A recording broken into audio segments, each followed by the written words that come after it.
This podcast ponders how we will live in this COVID era. What's on the horizon? What should we expect? Where are the opportunities? We explore the what's next in the next normal.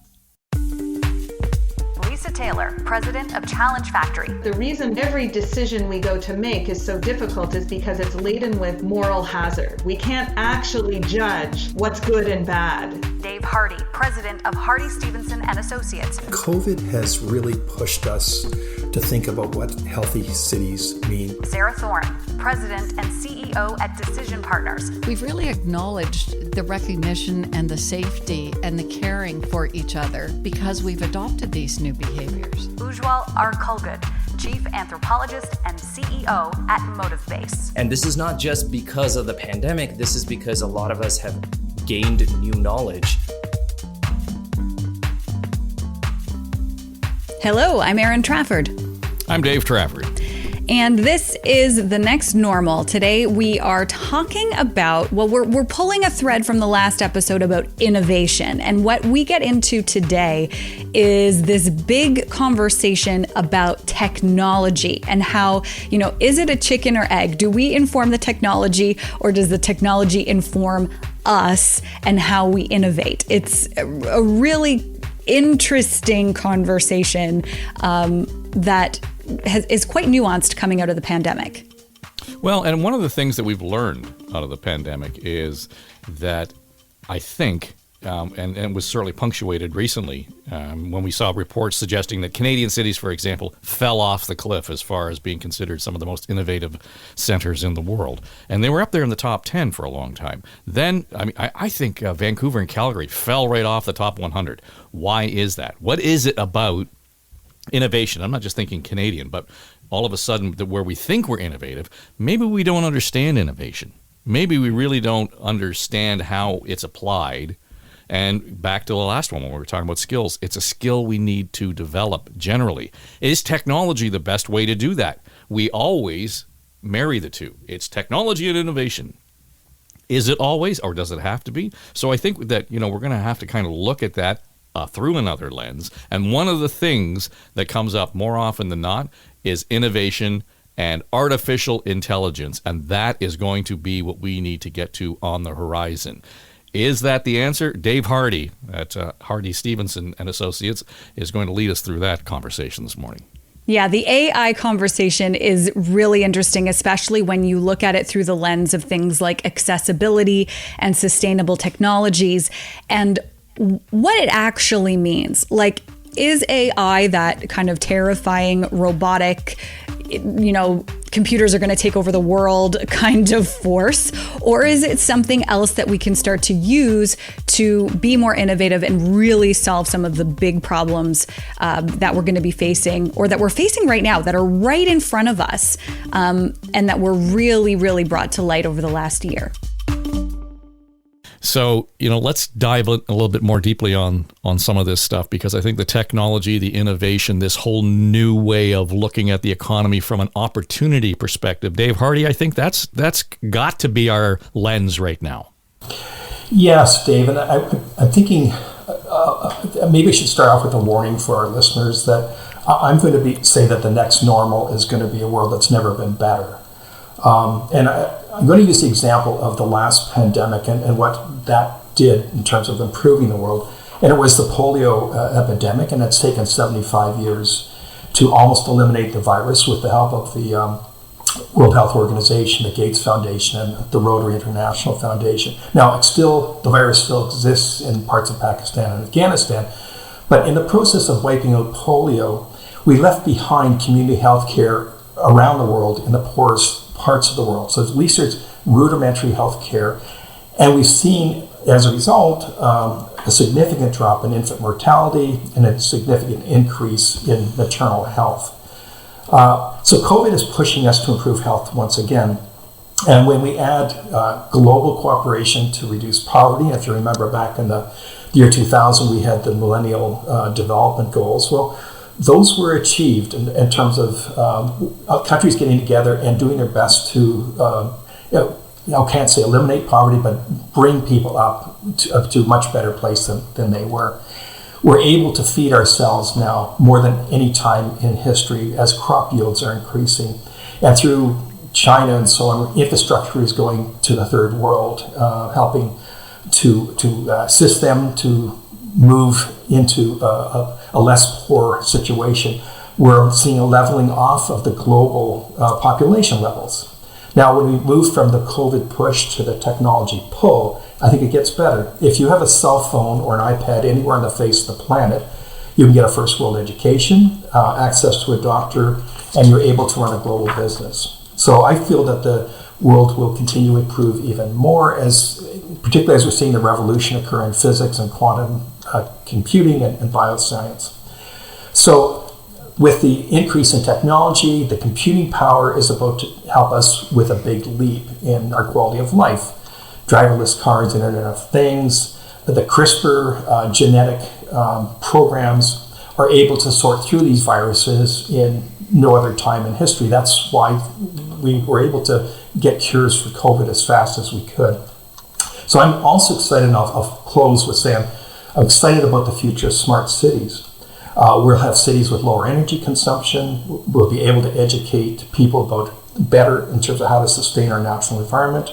We'll even be able to create smart streets that do their own snowplowing. So I'm optimistic that the next normal will be a very positive world.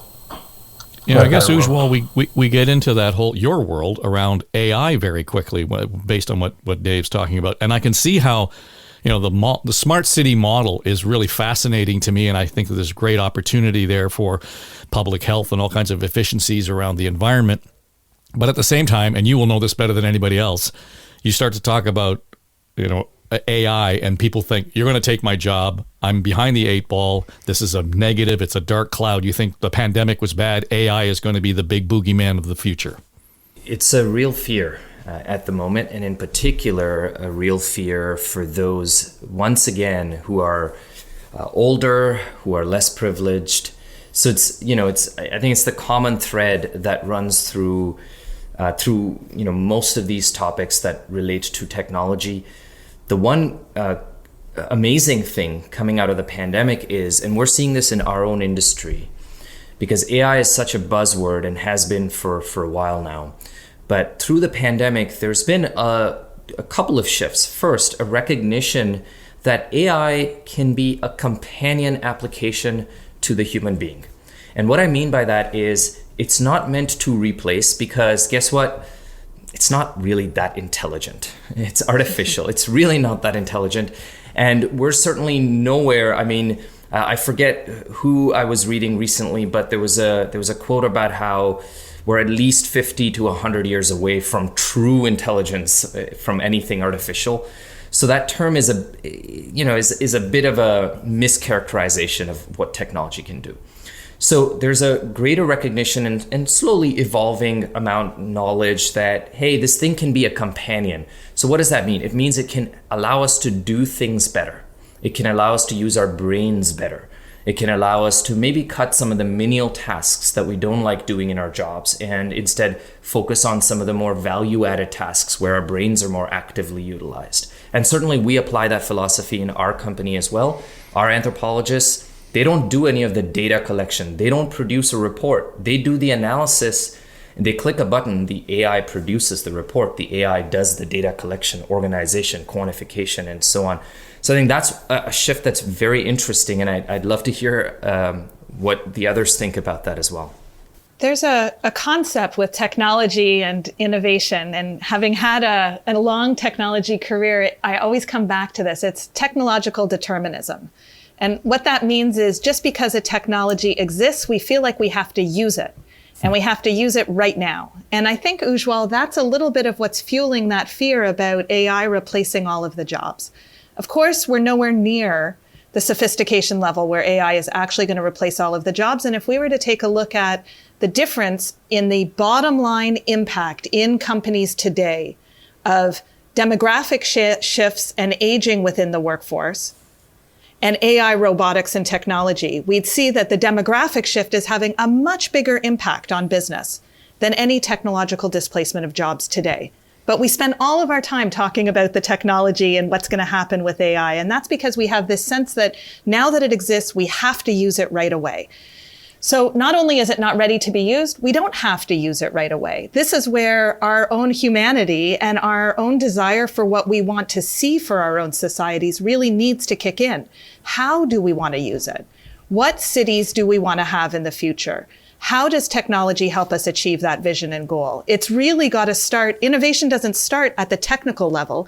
It starts with the vision of what we're trying to accomplish, and then all of the tools that we have, human and technological, in order to accomplish that. And so when we look at what's going to happen in the future, I'm like Dave, I'm very optimistic. And we need to get out of focusing on what's sexy or what's the easiest thing to grab onto and actually think about, what do we want for our future, and how can we use these technologies to help us achieve those goals? Yeah, I think that's really I think that's really an astute comment. I think that, if I go back to Dave's comment about smart cities, smart communities, I think we really need to have a dialogue with all sectors of society, because we're all stakeholders in the future. Building on what Lisa said, think about, what is that future? What do we want to be? What do we want to have? How can we be more inclusive? And where can we use technology, including AI, to help us get there? I think it's really about, the future is really about coming together and figuring out what our shared values are and what we want to co-create going forward.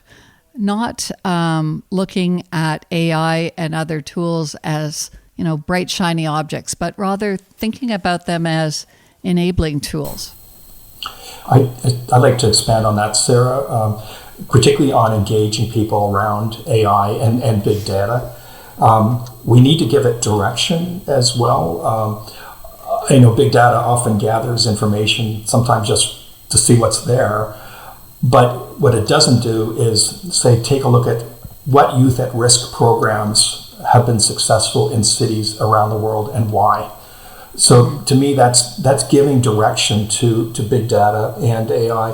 The other thing, I think, picking up on Lisa's point earlier, that AI is good at solving complex problems when there's a simple solution. It's horrible at solving simple questions where there's a complex solution. So you can get a truck through a city very efficiently and make it smart through AI, because that's a calculable problem and it's one truck. But what you can't do is say, well, how do I solve poverty in this community? A very simple question. AI can't deal with that. So we have a lot of work to do to try to give this direction. I'm a big believer in combining the social sciences and AI, and particularly philosophy with AI, making sure that what we're doing is human benefit and also it's ethical. I just wanted to pick up on a couple of the points that both Sarah and Dave, you both made around inclusivity. And, I think this is going to be a critical need, critical area of focus in the development of modern technology, whether it's for cities or for how we communicate with one another. And again, coming back to wanting to be positive about the future, and there are many things to be positive about. And this is one of the areas, which is that the pandemic has increased the overall level of knowledge on the issues of equity. And certainly I can see it in the entrepreneurial sector, in the startup industry in particular, where there's so much more of a focus now on inclusive design. There already was, but the pandemic has again put a spotlight on this. And I think this is an important and a positive development in the right direction. We're about halfway through this, and I don't want to lose sight of what you all just said about technology and realizing that the human component is so important here. Ujwal, start us off. How does this change or inform our understanding of what innovation is in that context? Yeah, great point. I'll use an example of how we think about this internally. We wanted to innovate when it came to how research was conducted and presented to large organizations. And we looked at technology as a way to push what the human mind is capable of achieving. Because we saw the gaps, the challenges that we experience as human researchers, as we saw those challenges as something that we could solve for, or we could make life easier, so to speak, in the process of doing a task, in the process of doing a job. And to us, that's why the whole notion of companion app is so critical, because technology, artificial intelligence, whatever form, machine learning, whatever form it takes, the opportunity actually is to ask the question, how can we do what we do better? How can we improve? And this is critical. How can we improve the sense of joy that we experience in doing the tasks we do? And this is something we actively think about. If you take a part of a research task, what is the part that is less enjoyable? What's the part that's more enjoyable? And how do we use technology so that we can focus on the more enjoyable portions of it? I think those are the areas that fascinate me in particular. So it's a joyful heart that creates an environment for innovation? It's asking the question about what is it that creates a greater level of enjoyment in the tasks that you do that opens the door to innovation in ways that it won't in the past. Because in the past, we always think about innovation as efficiency, making more money. It's all the sort of traditional metrics that we think about with innovation. Otherwise, sort of you ask anybody on the street, why do you innovate? Well, to make something faster, better, easier, cheaper, right? It's the usual answers, but that's not the reasons why we as human beings do things. Believe it or not, we don't actually do things because they're always cheaper or faster or better. We do things because there's something else behind it. There's an innate sense of joy. There's a sense of enjoyment, excitement. That's the part that I'm trying to get at with technology, because there is room for technology to actually improve that experience rather than take away from it. So we left off the last conversation, Sarah, about talking about the need to create a culture that encourages and allows entrepreneurial skills and that spirit to flourish. Same can be said for innovation. We have, I think Lisa might have made the point earlier, we're not very good at being innovators in this country, in Canada. We, for whatever reason, we put rakes in front of ourselves, or we start the conversation with the word can't. Well, I think one of the things that we need to do in terms of teaching innovation, fostering innovation, is to embrace risk-taking. You can't be innovative if you don't take risks. And we need to enable people, in starting with kids at a really young age, we need to let kids try things and fail and learn from what they did. That's what the whole scientific process is all about. And I think that we've put, especially the way that innovation is funded, I think that we put too many qualifications around return on investment at the end, and we haven't put enough focus on what the process is to enable people to learn, take risks, share what they've learned, move from it, move to the next step. Everything that people create doesn't work the first time, but often it gives them really great ideas about how to make things work the second or the third time. We have to constantly innovate. We have to constantly be reflective and adaptive in the kinds of work that each one of us does. That's really what the innovative process is all about. It doesn't have a fixed endpoint.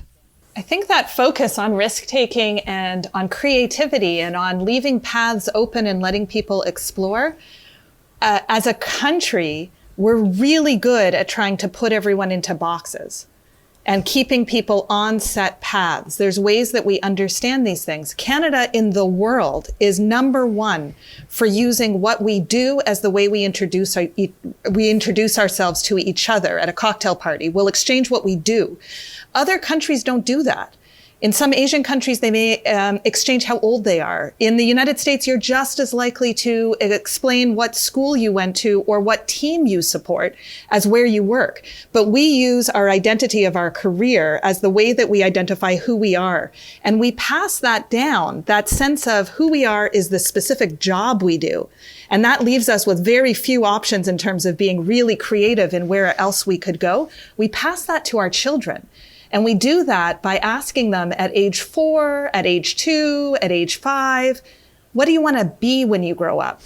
Most kids, and in fact, most adults, only have a spectrum of about For children, 10 jobs that they actually can define. So if you ask a kid, what do you want to be when you grow up? They have a choice of 10. They can pick one of 10 things. And then that gets reinforced in the discussions. Isn't that cute? They want to be this. We set them on a path way too early instead of asking, what problems are interesting to you? Or what do you see in your community that you think you want to be a part of in age appropriate ways? We need ways to leave the possibilities open much longer, not just for our kids, but also for ourselves. There's lots of things that we can be doing, and that is innovation as well. It's not technology, but we've defaulted to thinking innovation means technology, and it doesn't. Technology enables innovation, but it starts with risk-taking, Sarah, like you say, and creativity and seeing what we want to do to make things better for ourselves and our communities. It reminds me of a interview that John Lennon did, and he said, when I was in school, the teacher asked me to write down on the piece of paper, what do you want to be in life? And he wrote, happy. And the teacher said, you don't understand the question. And he said, you don't understand life. Right? I think it's true. It's a terrible question to ask young children. Yeah. So Dave Hardy, when we look at your discipline and, everything that Lisa and Sarah have just said is we need to be flexible. We need to be aware of our surroundings, the opportunities when they present that change perhaps quickly. You're in the business of anticipating change with a long lens. I wouldn't say that you don't have an opportunity to correct mistakes, but if planners make poor decisions early, man, they get magnified down the road in ways that we might not be able to fix them. Yeah, we're always having a 25 to 40 year perspective. That's what we're taught to think. What will the world like 25 or 40 years from now? And it's just in terms of the conversation, we're an outlier firm. But we're all employers. I've tried to hire the best people I could possibly find, and I challenge them right out of university. You're hired, your job today is bring the Vancouver Olympic Games to Canada. Another student, you're hired, you're going to do some work in Guyana, and I'm going to test you, and I'm going to break that mold that we're talking about. You're going to be creative, you're going to take risks, and I'm going to be behind you, and you're going to make mistakes, and I'm not going to punish you for that, because that's part of the learning process. So, yeah, we look far in the future, but we have to be creative and innovative, and as a firm, be an outlier sometimes to really make a better world for people. I think that's going to probably lead us well into our next discussion, Ujwal, because we do want to talk about that corporate responsibility. We want to talk about the new leaders. And Dave, I think, has just, very succinctly given us a summary of what the new leaders are going to have to look like, particularly after we consider the lessons learned from COVID, that perhaps the leaders in the next generation are going to be something completely different. They're going to have different characteristics than they might have had pre-pandemic. In particular, I want to kick off with a topic that scares everybody in the corporate world. And we've been having a lot of these conversations lately, the American caste system. So I'm excited to kick off with that. That's what you call a tease and a promo in this business. Well done. All right, so we'll leave it there. We'll come back and we'll... I promise that we'll pivot that to something positive, but we'll start there with Ujwal and the crew right here on The Next Normal.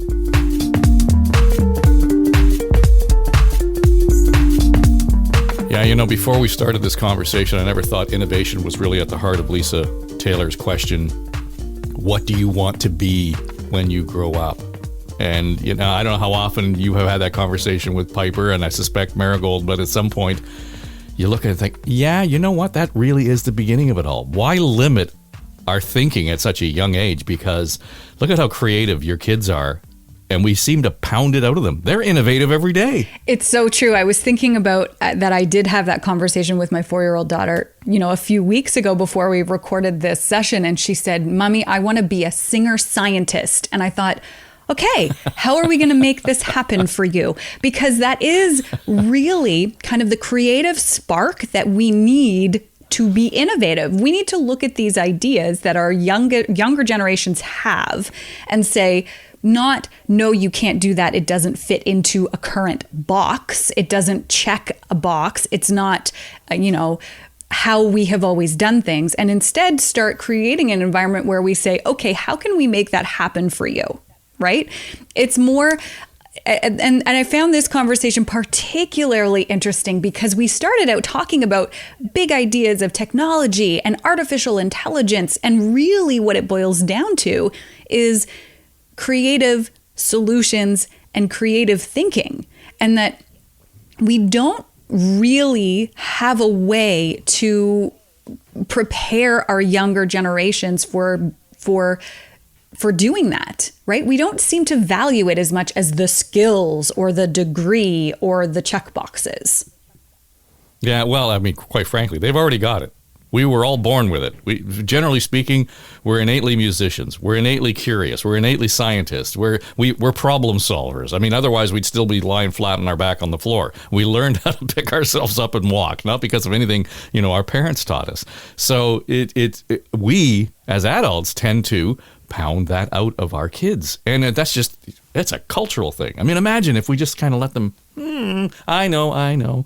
The response to that idea of just let the kids run free is going to be crazy for some people. But imagine if the imagination was not considered something that is barely possible. Yeah, imagine if. And then imagine what kind of leaders we would create. Exactly. We'd be focused on the whole idea of, wow, this is possible. Or how do we make it possible is a better question, right? So I think those are the things I took away from this whole conversation. And what is our responsibility in that? I mean, again, what's our responsibility as parents when our kids are growing up? How do we allow this to flourish? So there's all kinds of opportunity there to rethink what innovation and, some technology might have to do with it. All right. Coming up, we're going to dig in a little bit more on this idea and the whole notion of our responsibility. We all want one throat to choke. Is that the best approach to it? So we'll get into that coming up in the next episode of The Next Normal. The Next Normal is sponsored by Challenge Factory, shaping the future of work. By Decision Partners. Our world is a better place when we make better decisions. By Motive Base, decoding implicit meaning behind what people talk about. And by Hardy Stevenson and Associates, planning the cities of the future. Comments, questions, or ideas for our hosts? Feel free to drop us an email at hello@storystudionetwork.com. This series is produced for the Story Studio Network by Eye Contact Productions.